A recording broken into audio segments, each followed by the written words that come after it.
पढ़ रहे थे फ्लो थ्रू ओपन चैनल्स और इसके अंदर अपन ने लास्ट में किया था कि ओपन और क्लोज चैनल में क्या डिफरेंस है। ठीक है, अलग अलग डिफरेंसेस अपन ने फाइंड आउट किए थे, जिसके अंदर अपन ने डिफरेंस किया था कि ओपन चैनल किसे कहते हैं और क्लोज चैनल किसे कहते हैं और दोनों में क्या क्या डिफरेंसेस हैं। आज अपन करेंगे कि अगर आपको कैलकुलेट करना हो फ्लो थ्रू ओपन चैनल, ठीक है, द डिस्चार्ज कैसे कैलकुलेट किया जा सकता है, discharge through open channel.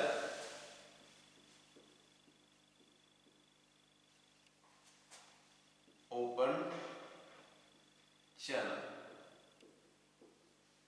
Discharge through open channel मतलब कि अगर चैनल ओपन है, जैसे कि मैंने आपको बताया कि रिवर है या कुछ और ऐसी कोई चीज है, तो उसके अंदर से डिस्चार्ज कितना होगा उसको कैसे कैलकुलेट किया जा सकता है। ठीक है, इंपॉर्टेंट टर्म्स इसमें जो थी मैंने आपको बताई थी कि अगर आपको जो उसका मीन डेप्थ है, ठीक है, मीन डेप्थ पता होना चाहिए और पेरीमीटर P पता होना चाहिए, P एंड M। ठीक है, ये चीजें इंपॉर्टेंट है इसके लिए कैलकुलेट करने के लिए। तो इसको फाइंड आउट करने के लिए दो इक्वेशंस बनती हैं। सबसे पहला जो इक्वेशन है, दो जो साइंटिस्ट थे उन्होंने बनाई थी, सबसे पहली है chassis formula. Chassis formula, chassis formula से क्या कैलकुलेट कर सकते हैं, आप flow through open channel calculate कर सकते हैं या डिस्चार्ज कैलकुलेट कर सकते हैं। और दूसरा था इसके अंदर आपका मीनिंग फॉर्मूला। ठीक है, मैनिंग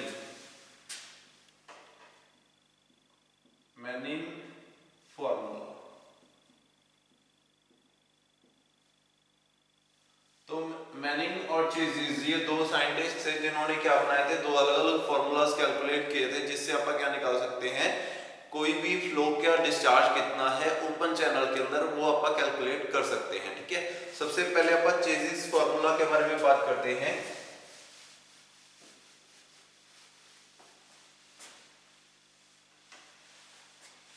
चेजिस फॉर्मूला,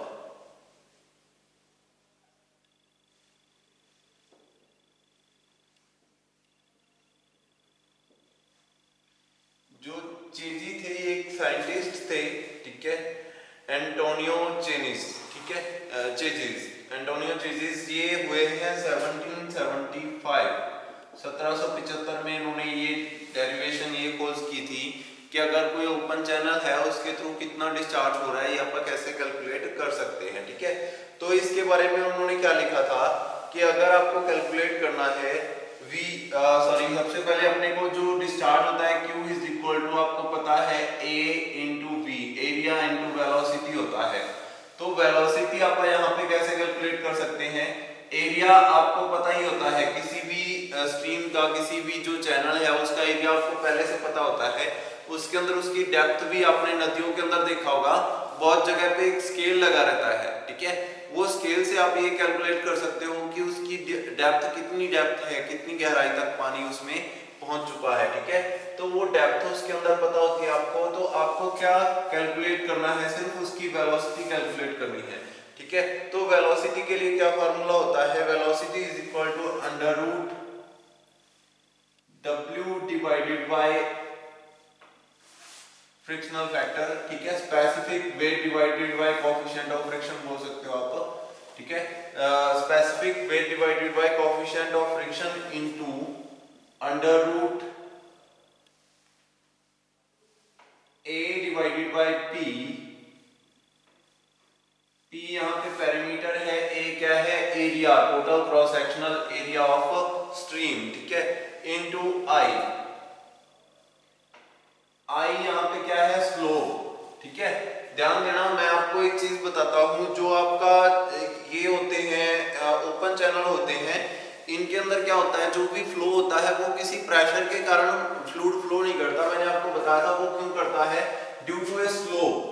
ठीक है, लाइक जो स्ट्रीम है ओरिजिनल जो आपका नीचे बेड है वो सीधा होगा, लेकिन जो आप उसका चैनल का बेड है वो थोड़ा सा स्लोप के ऊपर होगा। ठीक है, मान लो ये चैनल का बेड है और ओरिजिनल जो है वो ऐसी है, आपकी अर्थ जो है वो ऐसी है, अर्थ सरफेस जो है वो ये वाला है और आपके चैनल का जो है वो ऐसे ऊपर से नीचे की ओर। इट मींस हमेशा चैनल जो है उसके ऊपर कुछ ना कुछ स्लोप रहेगा और वो कंटिन्यू रहता है वो स्लोप। मतलब कि अगर उसको 1 डिग्री पे कर दिया गया नीचे की ओर तो वो कंटिन्यू 1 डिग्री पे नीचे की ओर जाता जाएगा, ठीक है। उस 1 डिग्री को आप क्या कहते हैं, स्लोप कहते हैं। अगर ये अर्थ सरफेस होता तो ये जो थीटा है यहाँ पे या आई इसको बोलता हूँ एंगल स्लोप, ठीक है। ये क्या है आपका स्लोप है, मींस इतनी जो है उसके ऊपर इंक्लिनेशन दी गई है ताकि वाटर जो है वो मूव कर सके। कभी भी सीधे स्लोप के ऊपर वाटर मूव नहीं करेगा। आपने देखा भी होगा, आप किसी टेबल के ऊपर पानी की ड्रॉप डालो तो उसका कुछ नहीं पता वो किस तरफ जाएगी, लेकिन वो एक बार तो उसके ऊपर इकट्ठी होती जाती है एक ही जगह पर। इट मींस उसके अंदर कोई भी मूवमेंट नहीं है, वो चैनल फ्लूइड को फ्लो नहीं करवा पाएगा। लेकिन जब आप टेबल को किसी एक साइड से ऊपर और एक साइड से नीचे कर दो तो उसके ऊपर एक ड्रॉप गिराओ पानी की, वो जिस तरफ से स्लोप है, जिस तरफ नीचे की ओर है उस तरफ चलना स्टार्ट हो जाएगा, ठीक है। ग्रेविटेशनल फोर्स उसके ऊपर काम करना शुरू कर देगी। तो यहाँ पे उसको क्या बोलते हैं, आई, ठीक है। अब आपको ये जो W डिवाइडेड बाय F है, under root W divided by, इसको ऐसे भी बोल सकते हो, under root specific weight divided by coefficient of friction. ये क्या होता है, इसको बोलते हैं C। ये कांस्टेंट रहता है, इसको बोलते हैं C। C का मतलब क्या है, चेजिस कांस्टेंट, चेजिस कांस्टेंट, ठीक है। ये जो under root specific weight divided by coefficient of friction है, इसको कांस्टेंट बोलते हैं, कांस्टेंट C से लिखते हैं इसको। और C का मतलब होता है चेजिस कांस्टेंट, ठीक है। चेजिस कांस्टेंट अगर निकालना पड़े आपको, पहले तो ये दिया होगा चेजिस कांस्टेंट, अगर आपको निकालना पड़े तो इसका फार्मूला क्या आएगा, under root specific weight divided by coefficient of friction C। उसके बाद क्या आता है दूसरा, यहाँ पे देखो, यहाँ पे A डिवाइडेड बाय P लिखा हुआ है, टोटल एरिया ऑफ स्ट्रीम। मान लो ये जो आपकी स्ट्रीम यहाँ से यहाँ तक जा रही थी, ये वाली यहाँ से यहाँ तक फ्लूइड फ्लो कर रहा था, ये उसका क्या है, ऊपर वाला हिस्सा है, यहाँ पे पानी चल रहा है, मतलब कि सब फ्री सरफेस है उसका वाटर का, HGL है, ठीक है, हाइड्रोलिक ग्रेडियंट लाइन है। तो अगर इसको सामने से देखूं, यहाँ से काट के अगर मैं सामने से देखूं तो ये कैसा दिखेगा, ये एक बॉक्स की तरह दिखेगा अगर ये रेक्टेंगुलर शेप में था। अगर आपकी स्ट्रीम जो है वो रेक्टेंगुलर शेप में थी तो ये बॉक्स की तरह दिखेगा, और चैनल तो थोड़ा सा बड़ा होगा लेकिन पानी उसके अंदर यहाँ तक होगा, ठीक है। अब ये क्या है आपका, टोटल जो वाटर चल रहा है वो है, और इसको पेरीमीटर इसका कैसे निकाल सकते हैं अपन, यहाँ से डेप्थ, ब्रेड्थ, फिर से डेप्थ, ठीक है। Depth plus breadth plus depth, ये क्या होता है, इसको बोलते हैं पेरीमीटर, ठीक है। तो यहाँ पे A डिवाइडेड बाय P, इसको ये जो है ये पेरीमीटर होता है, ठीक है, पेरीमीटर, इसको P बोलते हैं, ठीक है, पेरीमीटर को P बोलते हैं। और टोटल इसका एरिया कैसे निकाल सकते हैं, D इंटू V, ऐसे करके इसका क्रॉस सेक्शनल एरिया भी आप फाइंड आउट कर सकते हो। तो जो एरिया है, एरिया को अगर आप पेरीमीटर से डिवाइड कर दें तो ये क्या बन जाता है, ये मीन डेप्थ बन जाती है M। M को क्या बोलते हैं, मीन डेप्थ। मीन डेप्थ का फार्मूला क्या होता है, इसको पहले मैं लिख देता हूं, मीन डेप्थ, और मीन डेप्थ का फार्मूला क्या होता है, A डिवाइडेड बाय P, ठीक है। आपको पेपर में हो सकता है मीन डेप्थ दे रखी हो, मीन डेप्थ दे रखी है, फिर तो आपने यहाँ पे M पुट करना है, ठीक है। फार्मूला फिर से लिख देता हूं मैं। अब आप क्या करते हैं, मीन डेप्थ को A डिवाइडेड बाय P को मीन डेप्थ लिखते हैं चेजिस फार्मूला के अंदर। चेजिस फार्मूला के अंदर वेलोसिटी निकालनी है, V इज इक्वल टू, ये जो है इसको कांस्टेंट बोलते हैं तो इसको C से लिखता हूं, C लिख दिया। उसके बाद under root, under the root, अब क्या है, A डिवाइडेड बाय P को मैं क्या लिख सकता हूं, मीन डेप्थ M लिख सकता हूं, M इंटू I, ठीक है। ये बन गया आपका फार्मूला, चेजिस फार्मूला, ठीक है।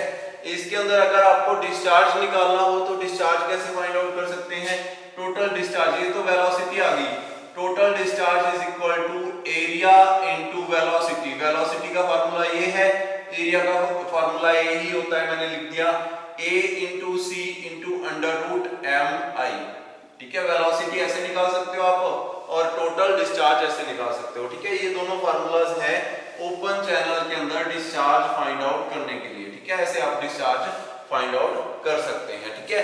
अब इनके अंदर क्या क्या चीजें हैं वो भी आप लिख सकते हो। जो लिखा है ये क्या है, स्पेसिफिक वेट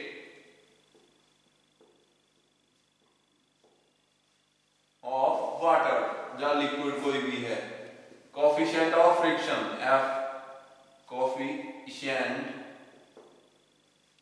ऑफ फ्रिक्शन, ठीक है। और क्या क्या चीजें हैं इसके अंदर, ए क्या है, area, cross sectional area, sectional area. और कौन सी चीज है इसके अंदर, आई, ये क्या है, स्लोप ऑफ बेड, ये वाला स्लोप, ठीक है, आई। और क्या चीज है इसके अंदर, P, P for perimeter, perimeter क्या होता है, B plus D plus D, B plus 2d, ये क्या होता है, पेरीमीटर होता है। बी फॉर ब्रेड्थ और डी फॉर डेप्थ, दो बार डेप्थ अपन ऐड की और एक बार ब्रेड्थ ऐड की, मतलब कि टोटल यहां से लेकर यहां तक का क्रॉस सेक्शनल एरिया जिसको वाटर टच करता है, नदी का या कोई भी जिस भी स्ट्रीम में पानी चल रहा है उसका total surface of area contact with water is known as perimeter. जितना भी एरिया वाटर के टच में है उसको अपन पेरीमीटर बोलते हैं, ठीक है। तो यहाँ पे अपन ने दोनों आपने चीजेस फार्मूला के बारे में सारी चीजें पढ़ी, आपको बेसिक चीजें पता चली कौन कौन सी होती हैं इसके अंदर, फ्रिक्शनल फैक्टर हो गया, एरिया हो गया, आई हो गया, स्लोप, ठीक है। नेक्स्ट आता है इसके अंदर, ये आपने फार्मूला ये जो था डिस्चार्ज का, ये बहुत इंपॉर्टेंट है, याद कर लेना है। नेक्स्ट आता है आपका मैनिंग फॉर्मूला, ठीक है, मैनिंग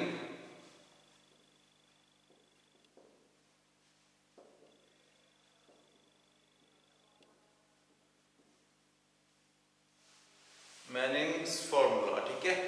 जा मैनिंग्स फॉर्मूला या लिख सकते हो discharge, Manning's equation for discharge through open channel, कैसे आप ओपन चैनल से डिस्चार्ज कर सकते हैं, कितना आएगा वो कैसे फाइंड आउट कर सकते हैं।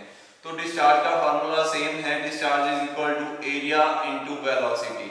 अब आप सिर्फ वेलोसिटी को दूसरे तरीके से फाइंड आउट करना सीखेंगे, एरिया आपको पता ही है कैसे फाइंड आउट किया जाता है, ठीक है। तो वेलोसिटी इस वाले फॉर्मूला के अकॉर्डिंग वेलोसिटी कैसे निकाल सकते हैं आप, velocity is equal to 1 divided by n into m raise to की पावर 2/3 इनटू i पावर 1/2, यानी कि i अंडर रूट i, ठीक है। अंडर रूट आई और इसकी पावर है 2/3 और यहाँ पे क्या लिखा हुआ है 1 डिवाइडेड बाय n।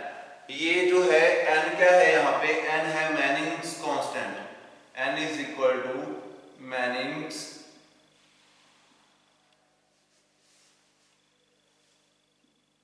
कांस्टेंट,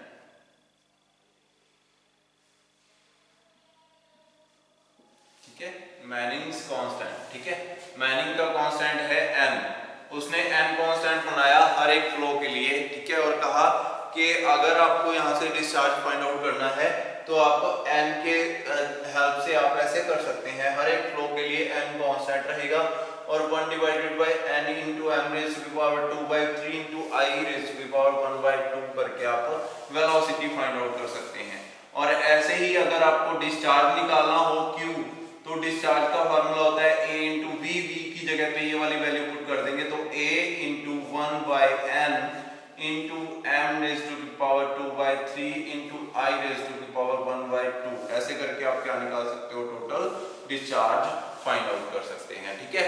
तो यहाँ पे अपन ने क्या डिस्चार्ज फाइंड आउट किया with the help of Manning's formula, ठीक है। इसके अंदर a क्या है, क्रॉस सेक्शनल एरिया, और आपका 1 डिवाइडेड बाय n, n क्या है मैनिंग्स कांस्टेंट, m क्या है मीन डेप्थ, ठीक है। m अपन ने पहले लिखा था मीन डेप्थ, m का फार्मूला क्या होता है, mean depth m is equal to a divided by p, cross sectional area divided by perimeter, ठीक है। तो m आपको पता है यहाँ पे i स्लोप, ये भी आपको पेपर में दिया होगा, ठीक है। इन चीजों से आप क्या निकाल सकते हो, डिस्चार्ज फाइंड आउट कर सकते हो थ्रू मैनिंग्स फार्मूला। दोनों फार्मूलाज याद रहने चाहिए आपको, chassis formula, Manning's formula. Paper में आपको जस्ट इतना बताएगा वो कि चेजिस कांस्टेंट या चेजिस कांस्टेंट बता देगा या मैनिंग्स कांस्टेंट बता देगा।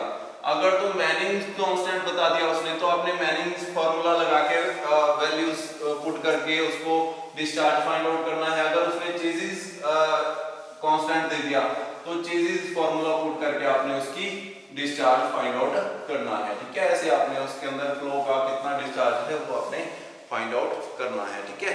नेक्स्ट आता है most economic channel sections. Most economic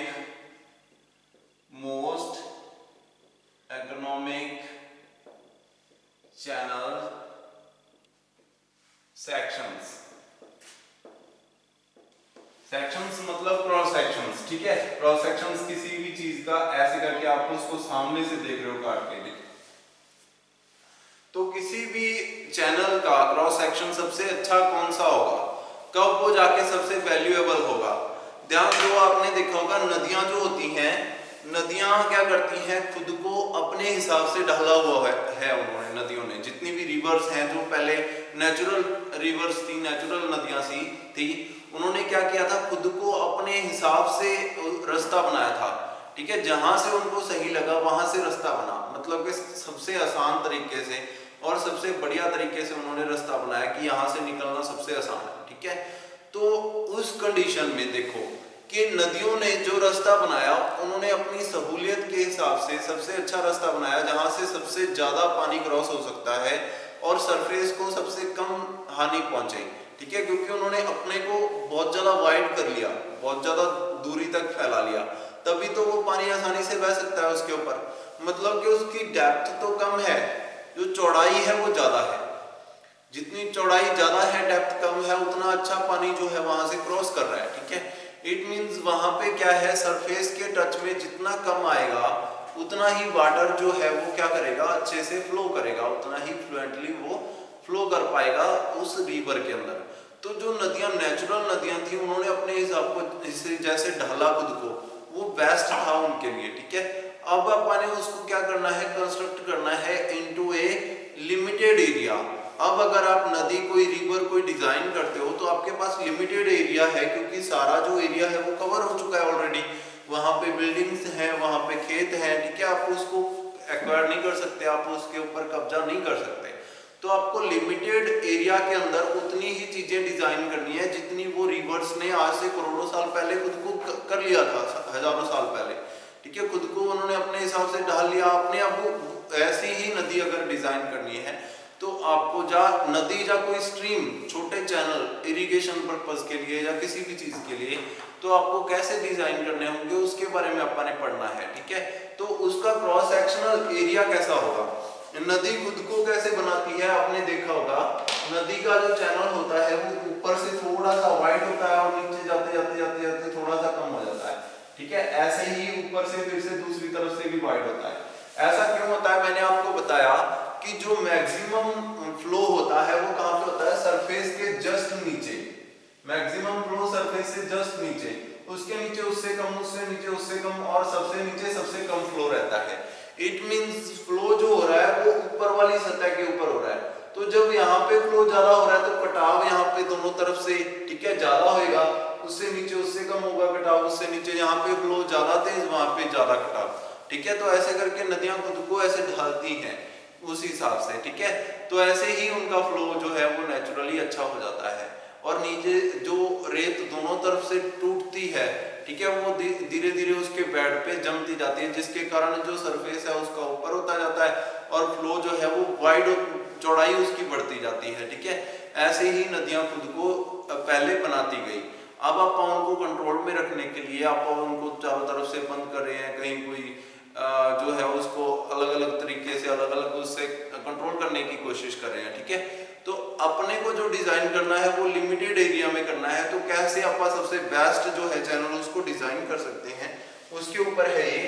तो सबसे ज्यादा इकोनॉमिक सेक्शंस कौन कौन से हैं, दो ही सेक्शंस के बारे में पढ़ेंगे अपन। एक तो है रेक्टेंगुलर रेक्टेंगुलर सेक्शन हो,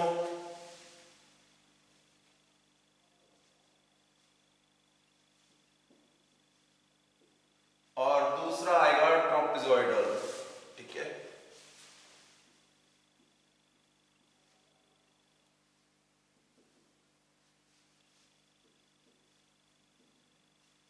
ट्रापेजॉइडल सेक्शन और रेक्टेंगुलर सेक्शन, दो सेक्शंस होते हैं।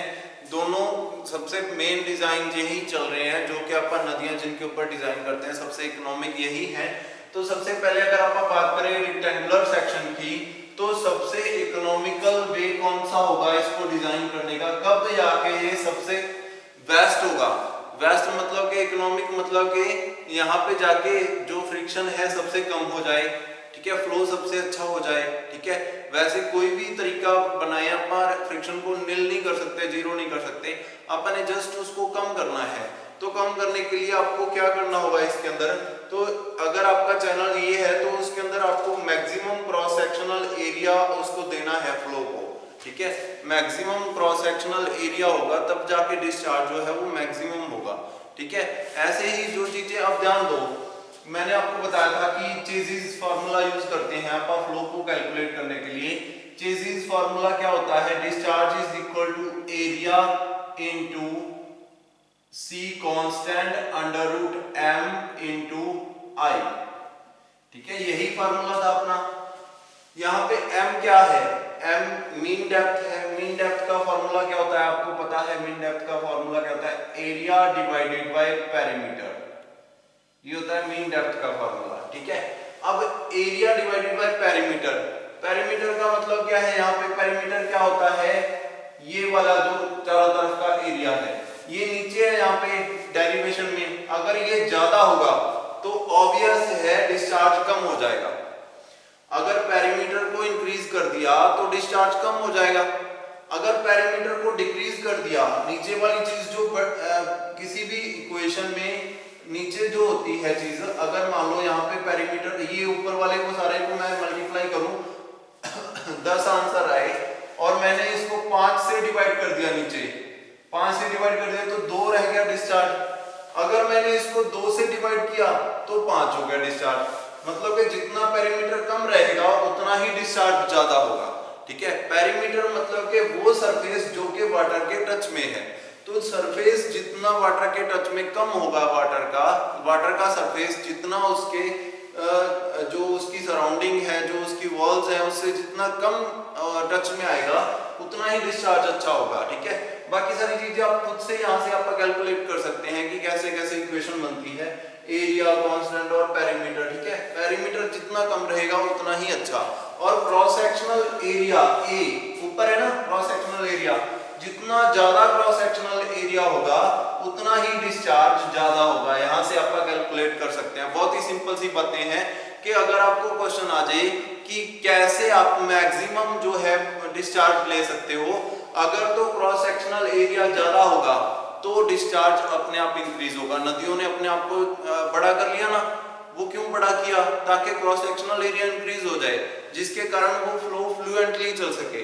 तो एरिया, क्रॉस सेक्शनल एरिया जितना ज्यादा होगा डिस्चार्ज उतना ज्यादा होगा। पेरीमीटर जितना कम होगा, टच में सरफेस जो है वो जितना कम होगा उतना ही फ्लो जो है वो मैक्सिमम होगा, उतना ही डिस्चार्ज जो है मैक्सिमम होगा। ठीक है, ऐसे आप कैलकुलेट कर सकते हो कि कौन सी इक्वेशन है जिसके अकॉर्डिंग आप सबसे बेस्ट जो है जो डिस्चार्ज वो कैलकुलेट कर सकते हो। अभी अपन ने रेक्टेंगुलर सेक्शन के बारे में नहीं पढ़ा है, ये अपन ने स्टार्ट किया था मैंने।